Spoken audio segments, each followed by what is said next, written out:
আমরা ভালো বলতে কি আমরা চলি ভালো। আমাকেও কিনা একজন নিমাটি হেলাই কোনো সিকিউরিটি আছে? আমরা জীবনে আমরা গাড়ি চালাই, ভ্যান গাড়ি চালাই।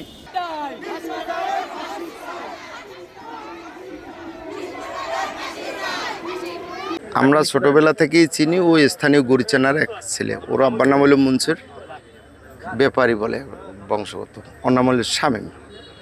ও সিজনালি ব্যবসা করতে, হাঁস মুরগির ব্যবসা করতে, মানুষের ছোটোবেলায় কাজ করছে, মানের বাসায় এনে মানে এদিকেই ছোটোবেলা থেকেই আমরা ভালো জানি। ও চোর না ডাউন না কোনো কিছুই নেই, এমনি ভালো ছেলে।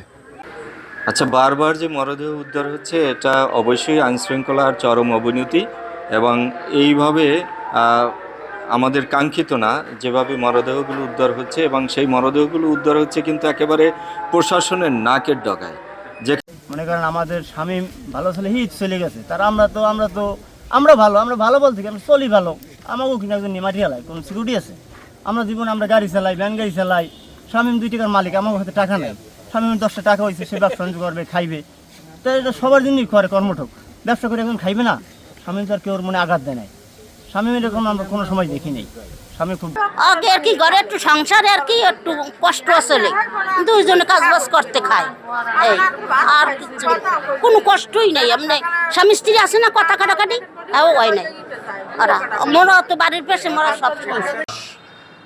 সবগুলোই এখন আপাতত মানে পুলিশের তদন্তাধীন আছে। এছাড়াও বিভিন্নভাবে আইনশৃঙ্খলা সহ কিছু বিষয়ে বেশ অবনতি দেখা যাচ্ছে, এটা সত্য।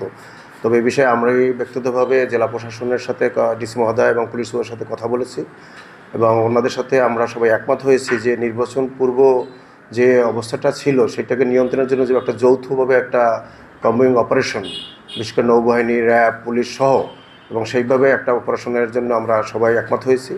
এবং সার্বিকভাবে সামাজিক সচেতন বৃদ্ধির জন্য বিভিন্ন রাজনৈতিক নেতৃবৃন্দের সম্পৃক্ততার কথা আমরা চিন্তাভাবনা করছি এবং বলছি, সেটা বিভিন্ন দিক থেকে আমরা এটা কাজ করতেছি।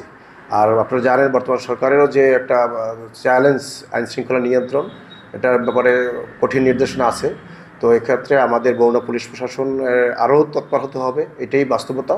এবং তারা ইতিমধ্যেই সেভাবে একটা ক্রাশ প্রোগ্রাম হাতে নিয়েছেন যাতে করে এটা নিয়ন্ত্রণ থাকে।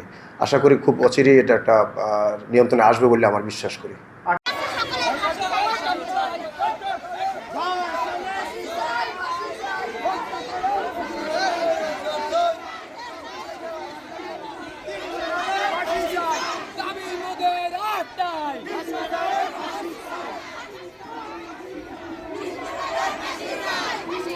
দেশে অস্থিতিশীল পরিবেশ তৈরি করেছে যারা ভগবান রামচন্দ্রের প্রতিকৃতিতে জুতা পেটা করে হিন্দু সম্প্রদায়ের ধর্মীয় অনুভূতিতে চরমভাবে আঘাত করেছে।